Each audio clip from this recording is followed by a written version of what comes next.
Assalamualaikum warahmatullahi wabarakatuh. Perkenalkan, nama saya Karisma Reni.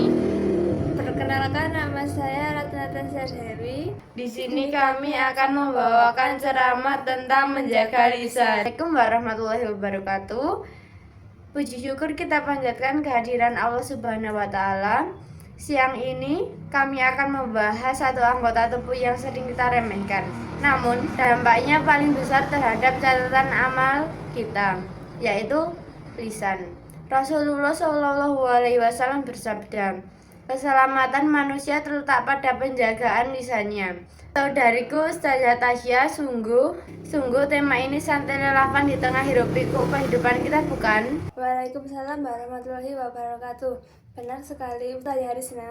Lisan ini meskipun kecil adalah penentu keselamatan kita. Di zaman serba cepat ini, lisan kita telah berevolusi menjadi ketikan jari. Banyak dosa yang dulunya hanya terjadi di majelis taklim, kini pindah ke grup chat dan media sosial. Kita harus menyadari setiap huruf yang kita ketik itu sama bahayanya dengan ucapan yang keluar dari mulut kita. Kita harus waspada terhadap 3 penyakit utama lisan. 1. Ghibah atau menggunjing. Allah telah memperingatkan kita dalam surat Al-Hujurat ayat 12, yang artinya, apakah salah seorang di antara kamu suka memakan daging saudara yang sudah mati? Maka tentulah kamu merasa jijik kepadanya. Bayangkan, Allah mengibaratkan ghibah sebagai perbuatan yang sangat menjijikkan. 2. Namidah atau adu domba. Ini adalah dosa lisan yang bertujuan merusak hubungan. Rasulullah Shallallahu Alaihi Wasallam bersabda, tidak akan masuk surga orang yang suka beradu domba. Ini menunjukkan betapa seriusnya namimah. 3. Lakwah atau perkataan sia-sia. Pembicaraan yang tidak mengandung manfaat dunia maupun akhirat. Ini membuang waktu dan mengeraskan hati. Poin lakwah ini sering kita abaikan. Kita merasa tidak ghibah, tapi menghabiskan waktu berjam-jam untuk obrolan yang kosong. Nah, Rasulullah Shallallahu Alaihi Wasallam sudah memberikan solusi yang sangat sederhana, yang juga berupa filter utama kita. Barang siapa yang beriman kepada Allah dan hari akhir, hendaklah dia berkata yang baik atau diam. Jadi, kunci untuk mengendalikan lisan adalah menerapkan 3 filter lisan sebelum kita berbicara atau mengetik. 1. Filter syariat. Apakah ucapan ini diperbolehkan dalam agama? Apakah ini kewajiban, sunnah, atau mubah? Jika berpotensi maksiat atau sia-sia, diam. 2. Filter dampak pikiran. Apakah ucapan ini akan menyakiti, memecah belah, atau membuat malu orang lain? Jika kita tidak suka diperlakukan seperti ini, jangan lakukan pada orang lain. 3. Filter zikir. Kita harus membiasakan lisan kita basah dengan zikir. Lisan yang terbiasa mengucapkan tasbih, tahmid, hauqolah atau istighfar akan terasa berat untuk mengucapkan keburukan. Alhamdulillah, mari kita jadikan zikir sebagai pengganti obrolan sia-sia. Jika kita terlanjur melakukan ghibah, segera taubat dengan beristighfar dan mendoakan kebaikan bagi orang yang kita ghibahi. Kita harus bertekad, mulai hari ini kita akan menjadi muslimah yang cerdas, yang mampu mengendalikan lidahnya, karena lisan adalah penentu amal kita. Mari kita tutup dengan doa. Ya Allah, lindungi lisan kami dari segala keburukan dan jadikan lisan kami lisan yang selalu mengucapkan kebenaran dan kebaikan. Hadirin yang dirahmati Allah, lisan adalah anugerah kecil yang memiliki pengaruh sangat besar dalam kehidupan kita. Dari lisan dapat lahir kebaikan yang menenteramkan hati. Namun dari lisan pula dapat muncul keburukan yang melukai sesama. Maka pada kesempatan ini, marilah kita bersama-sama merenungkan betapa pentingnya menjaga lisan agar tetap berada di jalan kebaikan. Allah Subhanahu wa Ta'ala telah mengingatkan dalam Al-Quran bahwa setiap kata yang kita ucapkan selalu diawasi dan dicatat. Sebagaimana firman-Nya dalam surat Qaf ayat 18, tidak ada suatu kata pun yang diucapkan melainkan ada di dekatnya malaikat pengawas yang selalu siap mencatat. Artinya, sekecil apapun ucapan itu, semua akan dimintai pertanggungjawaban. Inilah yang sering kita lupakan. Kita mudah berbicara tanpa berpikir, mudah berkomentar tanpa mempertimbangkan perasaan orang lain, bahwa kadang mudah menyebarkan suatu yang belum tentu benar. Shallallahu Alaihi Wasallam juga pernah bersabda, barang siapa yang menjaga apa yang berada di antara dua rahangnya atau lisan dan apa yang berada di antara dua kakinya, maka aku akan menjamin baginya surga. Ini menunjukkan betapa besar nilai menjaga lisan dan pandangan agama. Hadirin sekalian, ada beberapa akhlak yang perlu kita jaga dalam menggunakan lisan. 1.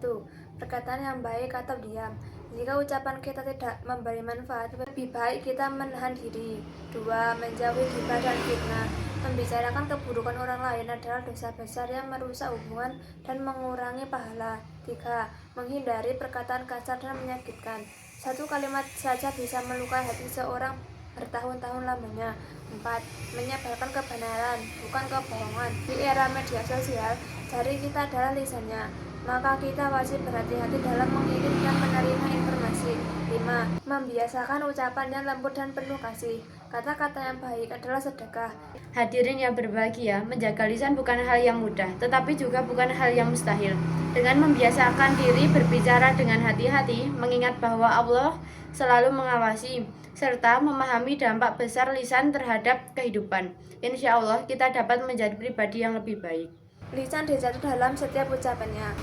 Allah Subhanahu wa Ta'ala berfirman dalam surat Qaf ayat 18, tidak ada satu kata pun yang diucapkan melainkan ada malaikat pengawas yang selalu mencatat. Ayat ini mengingatkan kita bahwa tidak ada ucapan yang luput dari pengawasan Allah. Setiap kata, baik atau buruk, akan dimintai pertanggungjawaban. Lisan menentukan baik buruknya hati. Rasulullah Shallallahu Alaihi Wasallam bersabda, tidak lurus iman seorang hingga lurus lisannya. Ini berarti lisan mencerminkan keadaan hati. Bila hati baik, maka ucapannya pun baik. Sebaliknya, jika hati kotor, maka lisannya akan mudah berucap buruk. Bahayanya lisan dalam kehidupan sehari-hari. Ada beberapa kebiasaan buruk yang harus kita jauhi. 1. Ghibah.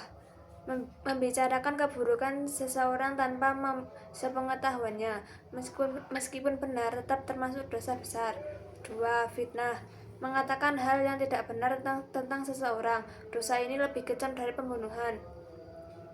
Perkataan kasar. Kata-kata pedas seringkali melukai hati orang lain lebih dalam dari luka fisik. 4. Kebohongan. Bohong kecil sekalipun dapat menghancurkan kepercayaan. 5. Menyebarkan berita tanpa memastikan kebenaran. Jari jemari kita adalah lisan kita. Sekali membagikan kabar palsu, dampaknya bisa sangat luas. Lisan sebagai sarana ibadah. Lisan tidak hanya dapat membawa petaka, tetapi juga bisa menjadi jalan menuju pahala yang besar seperti mengucapkan zikir dan takbir. Setiap kalimat tasbih, tahid, dan takbir akan menjadi simpanan amal. Menyampaikan kebaikan, memberi nasihat, mengajak orang pada kebaikan, dan berkata lembut dan sedekah adalah sedekah. Mengucapkan salam, senyum dan salam dapat menambah cinta di hati sesama muslim. Menyampaikan ilmu, mengajak orang lain kepada kebenaran adalah amal yang tak akan terputus. Cara amalan untuk menjaga lisan. Agar lisan tetap terjaga, ada beberapa amalan yang bisa dilakukan. 1. Berpikir dalam berbicara. Tanyakan pada diri, apakah ini baik? Perlukah aku mengatakannya? 2. Biasakan diam jika tidak bermanfaat. Diam lebih selamat daripada berbicara tanpa kendali. 3. Perbanyak zikir. Lisan yang sibuk mengingat Allah tidak terbiasa melakukan maksiat. 4. Jauh dari lingkungan yang suka membicarakan orang lain. Suasana buruk memengaruhi kebiasaan berbicara. 5. Latih diri berkata lembut. Kalimat lembut tidak melemahkan, justru mencerminkan akhlak mulia. Akibat buruk dari lisan yang tidak dijaga. Hadirin sekalian, dampak dari lisan bisa menghancurkan. 1. Menghancurkan persahabatan hanya dengan satu kalimat salah paham. 2. Merusak rumah tangga karena ucapan kasar yang terus diulang-ulang. 3. Menghilangkan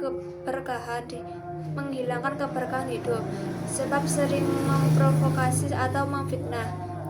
4. Menghapus pahala karena lisan penuh keburukan.